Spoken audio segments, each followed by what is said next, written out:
మీలో ఎంతమంది నాగర్పమ్మ తిన్నాలకి ఈ ఇయర్ వెళ్ళారు అన్నది కామెంట్ అయితే చేయండి. నాకు తెలుసులే, మా చుట్టుపక్కల పల్లెల వాళ్ళు నా వీడియోస్ అనేది ఫాలో అవుతున్నారు.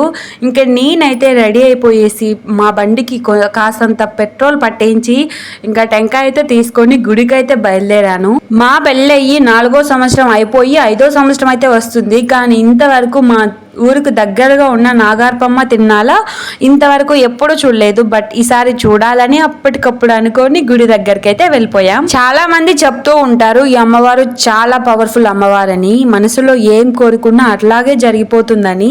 నేనైతే నమ్మను. ఇప్పుడు నేను కోరిక కోరాను, జరిగితే అప్పుడు నమ్ముతాను. ఇది నేను యూట్యూబ్ సంబంధించి అడిగానండి ఆమెని. చూద్దాం, ఒక 1 ఇయర్ చూస్తాను. నా కోరిక నెరవేరిందా ఖచ్చితంగా మళ్ళీ వెళ్తాను. ఇంకా అక్కడ అన్నదానం చేస్తే తినేసి ఇంకా ఇంటికైతే వచ్చాం. ఈ వీడియో మీకు ఎలా అనిపించింది?